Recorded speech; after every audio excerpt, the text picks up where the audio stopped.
Good morning students, welcome back to the math classes. Students देखिए हमने क्या start किया था, बीकॉम फर्स्ट ईयर का जो बिजनेस मैथमेटिक्स मैथ है आपका, उसका जीपी वाला चैप्टर स्टार्ट कर रखा था और उसकी लास्ट एक्सरसाइज पे पहुंचे थे हम, ज्योमेट्रिक प्रोग्रेशन, जिसमें हमने ज्योमेट्रिक मीन इंसर्ट करने सीखे थे पिछली वीडियो में। ठीक है, तो उसी के कंटिन्यू उसमें फोर्थ एग्जाम्पल है आपका, arithmetic mean between to number is 20। Means आपके पास दो नंबर हैं और उनके बीच का अर्थमेटिक मीन तो है 20 और ज्योमेट्रिक मीन कितना है आपका 16। ठीक है, तो आपको क्या फाइंड आउट करना है, वो नंबर फाइंड आउट करनी है। कैसे फाइंड आउट करोगे, आपने मान लिया जो दो नंबर गिवन है आपके वो क्या है, ए एंड बी, और ए को क्या मान लिया, इनके बीच का अर्थमेटिक मीन, और जी को क्या मान लिया, इनके बीच का ज्योमेट्रिक मीन। तो ए और बी के बीच का जी क्या है, ज्योमेट्रिक मीन। अब बाय डेफिनेशन देखिए, अगर ए आपका ए और बी के बीच का अर्थमेटिक मीन है तो बाय डेफिनेशन ए क्या होगा आपका, ए प्लस बी बाई 2। ठीक है, अगर जी आपका ए और बी के बीच का ज्योमेट्रिक मीन है तो आपका जी किसके इक्वल आएगा, G is equal to under root of A B. ठीक है, अब देखो यहाँ से आपके पास ए की वैल्यू कितनी गिवन है, 20, then 20 is equal to A plus B by 2 and this imply A plus B is equal to 22 जा 40। आपके पास एक इक्वेशन ये आएगी यहाँ से। दूसरा देखो, जी की वैल्यू कितनी गिवन है आपको, 16, कर दो value put, 16 is equal to under root of A B. अगर स्क्वायर रूट हटाओगे तो दोनों साइड क्या ले दो, इसका स्क्वायर ले दो, तो आपके पास स्क्वायर रूट क्या हो जाएगा, रिमूव हो जाएगा। ये कितना आएगा आपके पास, 256 is equal to A B. अब देखो आपके पास A plus B is equal to 40 and A B is equal to 256। A और बी में आपके पास दो इक्वेशन है, इनको सोल्व करके हम किसकी वैल्यू फाइंड आउट करेंगे, ए और बी की वैल्यू फाइंड आउट करेंगे। ठीक है, तो यहाँ से क्या करो आप, या तो ए की वैल्यू या बी की वैल्यू दूसरे की टर्म में निकालोगे। जैसे ए की वैल्यू क्या आ जाएगी आपके पास, 256 अपॉन बी। ए की जो भी वैल्यू आएगी उसको इस इक्वेशन में पुट करना। यहाँ पे ये इक्वेशन किस में रिड्यूस हो जाएगी, ओनली बी में रिड्यूस होएगी। जो भी बी की वैल्यू आएगी सोल्व करने के बाद वो वापस उस इक्वेशन में पुट कर देना, आपके पास ए की वैल्यू आ जाएगी। ठीक है, तो इस तरह से इस क्वेश्चन को सोल्व करना, 2 मार्क्स के लिए आपका ये क्वेश्चन भी इंपॉर्टेंट है। ठीक है, उसके बाद देखिए नेक्स्ट स्टूडेंट्स, देखिए अब आपका एग्जाम्पल थर्ड क्या है आपके पास, statement find the value of N so that A raise to power N plus one plus B raise to power N plus one upon A raise to power N plus B raise to power में be geometric mean between A and B. Means आपके पास ये क्या होगा, geometric mean होगा between A and B. अब देखो आपको पता है कि ए और बी अगर आपके पास दो नंबर हैं तो उनके बीच का ज्योमेट्रिक मीन क्या होगा, if A and B are two numbers then geometric mean is equal to under root of A B. अब देखो ये क्या बोला, अगर ए और बी दो नंबर है तो उनके बीच का ज्योमेट्रिक मीन ये है, लेकिन बाय डेफिनेशन तो ज्योमेट्रिक मीन क्या होता है ये, तो इसका मतलब क्या होगा, दोनों वैल्यू क्या होंगी आपकी, सेम होंगी। तो क्या आएगा यहाँ से, under root of A B is equal to A raise to power N plus one plus B raise to power N plus one upon A raise to power N B raise to power N. ये भी geometric mean, ये भी geometric mean. ऐसा तो है नहीं कि एक नंबर के दो दो ज्योमेट्रिक मीन होंगे। अगर ये ज्योमेट्रिक मीन है और बाय डेफिनेशन आपका ये है तो दोनों की वैल्यू क्या होगी आपकी, सेम होगी। अब इस इक्वेशन को सोल्व करके हमें एन की वैल्यू फाइंड आउट करनी है। कैसे फाइंड आउट करोगे, देखो इसको आप क्या लिख सकते हो, ए की power 1/2 b raised to power 1/2 and this is equal to a raised to power n plus 1 plus b raised to power n plus 1 upon a raised to power n plus b raised to power n। ठीक है, अब देखो उसके बाद क्या करोगे, इसकी cross multiply कर दो। क्रॉस मल्टीप्लाई करोगे तो कितना आएगा आपके पास, ए की power 1/2 B raise to power 1/2 into A raise to power N plus B raise to power N is equal to A raise to power N plus one B raise to power N plus one.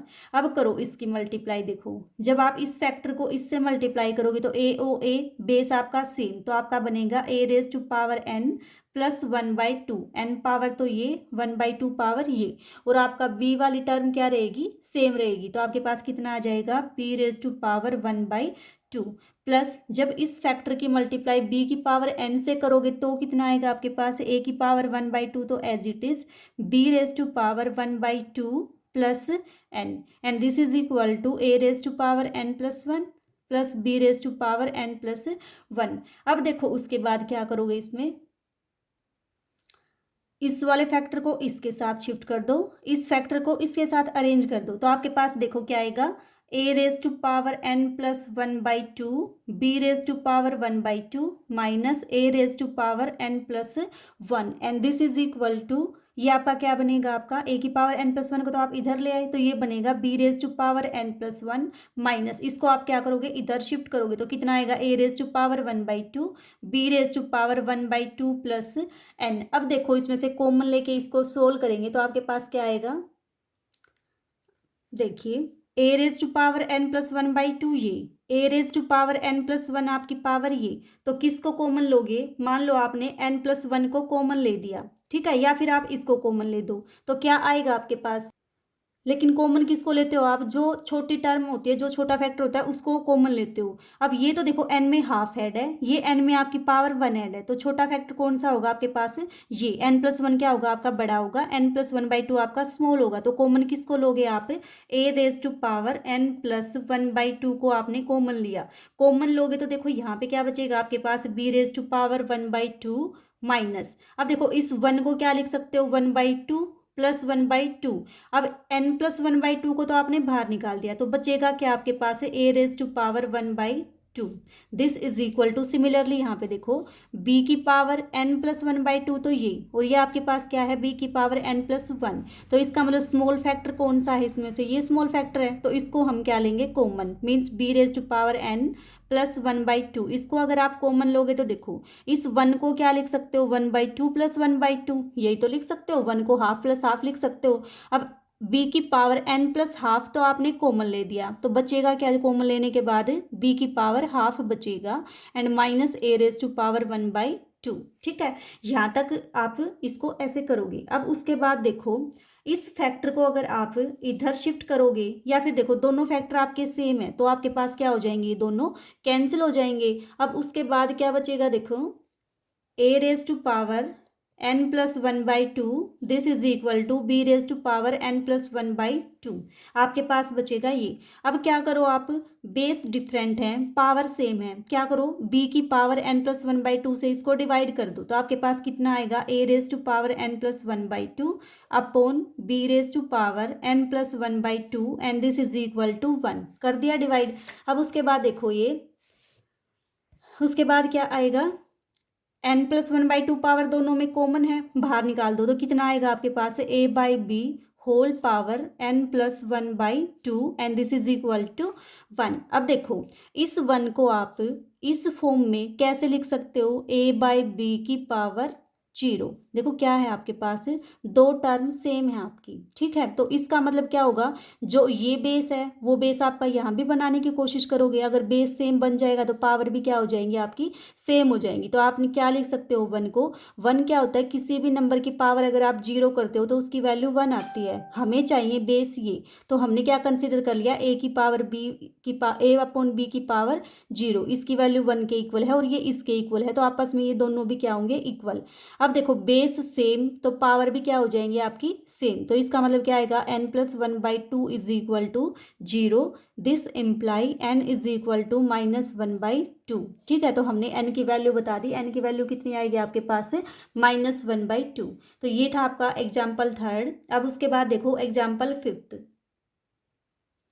Example fifth की क्या statement है आपके पास, देखो if one geometric mean g and two arithmetic mean p and q be inserted, ठीक है, be inserted between two quantities show that, आपको क्या show करना है, g² is equal to 2p minus Q into 2q minus p। देखो क्या है आपके पास स्टेटमेंट, कि आपके पास एक तो ज्योमेट्रिक मीन है g और एक आपके पास अर्थमेटिक मीन है 2 p एंड q, उनको आपने दो क्वांटिटीज के बीच में इंसर्ट कर दिया, तो आपको क्या शो करना है, g² is equal to this, means g का मतलब जो ज्योमेट्रिक मीन है उसका स्क्वायर आपका इसके इक्वल आएगा, ठीक है। अब देखो ज्योमेट्रिक मीन क्या होता है आपके पास, बाय डेफिनेशन आपने मान लिया कि वो दो क्वांटिटीज क्या हैं, a एंड b, और इसके बीच में आपने इंसर्ट कर दिया ज्योमेट्रिक मीन g, और दूसरा क्या कर दिया, p एंड q आपके पास दो अर्थमेटिक मीन है, तो आपने मान लिया a और b दो क्वांटिटी हैं, उनके बीच में आपने p एंड q तो क्वांटिटीज इंसर्ट कर दी जो कि क्या है अर्थमेटिक मीन। अब यहाँ से देखो बाय डेफिनेशन अगर ए और पी के बीच का ज्योमेट्रिक मीन जी है तो जी किसके इक्वल आएगा आपका under root of A B. जो चीज़ आपको प्रूव करनी है उसमें क्या है जी स्क्वेयर, तो दोनों तरफ क्या कर दो स्क्वेयर कर दो, तो G square is equal to A B. ठीक है, अब हम देखो ए और बी की अगर वैल्यू ये बता दें कि ए की वैल्यू ये है बी की वैल्यू ये है तो आपका जी स्क्वेयर इज इक्वल टू ये प्रूव हो जाएगा। अब ए और बी के और पी और क्यू के बीच में रिलेशन कहाँ से आएगा आपके पास है इस क्वांटिटीज़ का यूज़ करके आएगा। तो अब देखो ये आपके पास किस में है अर्थमेटिक मीन हमेशा किस में होता है आपका एपी में, तो ये नंबर किस में आएंगे आपके एपी में। अगर ये नंबर एपी में है तो इनका कॉमन डिफरेंस क्या आएगा सेम। कॉमन डिफरेंस कैसे निकालते हो पी माइनस ए किसके इक्वल आएगा क्यू माइनस पी एंड ये किसके इक्वल आएगा बी माइनस क्यू। अब देखो ये दोनों क्वांटिटीज आपकी सेम है means P minus A is equal to Q minus P. यहाँ से आपके पास ए की वैल्यू कितनी आ जाएगी ए इधर शिफ्ट कर दो इसको इधर शिफ्ट कर दो तो आपके पास आएगा P minus Q plus P and this is equal imply A is equal to two P minus Q. ठीक है, अब उसके बाद देखो ये तो हमने इन दोनों को इक्वल किया तब आई, अब ये दोनों भी आपके पास इक्वल हैं means q minus P is equal to B minus Q. हमें तो b की वैल्यू चाहिए तो b कितना आ जाएगा आपके पास q minus P plus q, q and q 2q minus p। तो आपके पास b की वैल्यू ये आ गई a की वैल्यू ये, दोनों वैल्यू को कहाँ पे पुट कर दो इस इक्वेशन में पुट कर दो तो G square is equal to 2q minus P and 2p minus Q. यही आपको प्रूव करना था। ठीक है, आई होप क्लियर हो गया होगा, फिर भी कोई डाउट हो तो आप पूछ सकते हो। ठीक है, उसके बाद देखिए एग्जाम्पल 7th क्या स्टेटमेंट आपके पास एग्जाम्पल 7th की if A and G be arithmetic mean and geometric mean between two positive number. तो आपको क्या शो करना है A is greater than equal to G. ये आपका एज ए रिजल्ट भी इंपॉर्टेंट है, कई बार पूछ लेते हैं किसी भी कॉम्पिटिशन एग्जाम में कि दो नंबर के बीच में जो अर्थमेटिक मीन और ज्योमेट्रिक मीन होता है उनके बीच में क्या रिलेशन होता है। तो उनके बीच में क्या रिलेशन होता है arithmetic mean is strictly greater then geometric mean. ठीक है, तो देखो कैसे प्रूव करोगे। आपने मान लिया ए और बी आपके पास दो नंबर हैं डिफरेंट लेके चलोगे, ऑब्वियस सी बात है एक छोटा होगा एक बड़ा होगा, तो आपने मान लिया बी छोटा है ए आपका बड़ा है। ठीक है, अब ए और बी के बीच में ए अर्थमेटिक मीन है जी ज्योमेट्रिक मीन है, तो बाय डेफिनेशन ए क्या होगा ए प्लस बी बाई टू, जी क्या होगा रूट ए बी। ठीक है, अब यहाँ से देखो हमें किसकी वैल्यू फाइंड आउट करनी है ए और जी के बीच में रिलेशन बताना है, तो इन दोनों इक्वेशन का यूज़ किया हमने। एक बार तो क्या कर दिया ए में से जी को सब्ट्रैक्ट कर दिया, ए में से जी को सब्ट्रैक्ट करोगे तो दिस माइनस दिस। ठीक है, रूट एलसीएम लोगे 2 तो आपके पास क्या बचेगा A plus B minus 2 root A B. अब देखो जो ऊपर वाली क्वांटिटी है वो आपके पास किसका होल स्क्वायर बनेगी रूट ए माइनस रूट बी का होल स्क्वायर बनेगी।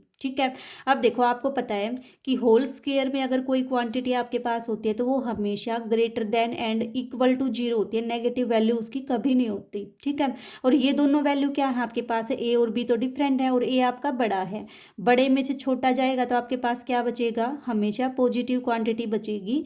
दूसरा ये दोनों इक्वल भी नहीं है, इक्वल नहीं है तो इसका मतलब इन दोनों का डिफरेंस जीरो नहीं है। ठीक है, दोनों इक्वल नहीं है तो दोनों का डिफरेंस आपका जीरो नहीं है, तो इसका मतलब ये क्वांटिटी क्या है आपकी strictly greater than zero, means A minus G is strictly greater than zero. अगर ए माइनस जी आपका स्ट्रिक्टली ग्रेटर देन जीरो है तो ए आपका क्या है स्ट्रिक्टली ग्रेटर देन आपका जी है। ठीक है, आया समझ में। ये वाली जो टर्म थी, ये वाला जो कंसेप्ट था वो इम्पोर्टेंट था कि ये जो आपका टर्म है वो स्ट्रिक्टली ग्रेटर देन जीरो क्यों होगी, क्योंकि ए और बी आपके पास डिफरेंट क्वांटिटी हैं। अगर सेम में से सेम को सब्ट्रैक्ट करते हो तब जीरो आता है, तो इसका मतलब आपके पास ये इक्वल नहीं है तो जीरो नहीं आएगा, जीरो नहीं आएगा। और होल स्क्वायर है, होल स्क्वायर हमेशा क्या होता है आपका पॉजिटिव, तो इसका मतलब आपकी ये जो क्वांटिटी है वो स्ट्रिक्टली ग्रेटर देन जीरो आएगी। ठीक है, तो यहाँ से आपके पास ये क्या आ गया अर्थमेटिक मीन और ज्योमेट्रिक मीन में रिलेशन। ठीक है, सिमिलरली आपका जो एग्जाम्पल 6 है वो है, इस एग्जाम्पल को 6 को आप लोग खुद ट्राई करना, बस मैथमेटिकल कैलकुलेशन है इसमें और बाकी कुछ भी नहीं है। क्या गिवन है if arithmetic mean between A and B equal to n times their geometric mean. Arithmetic mean क्या होता है by definition a plus B by two, geometric mean क्या होता है रूट ए बी, और क्या दे रखा है कि अर्थमेटिक मीन n टाइम्स है रूट इसके ज्योमेट्रिक मीन के, तो ले दिया arithmetic mean is equal to n times their geometric mean. ठीक है, फिर इसमें जस्ट मैथमेटिकल कैलकुलेशन है, इसको आप लोग ट्राई करना, समझ नहीं आए तो आप मेरे से पूछ लेना। ठीक है।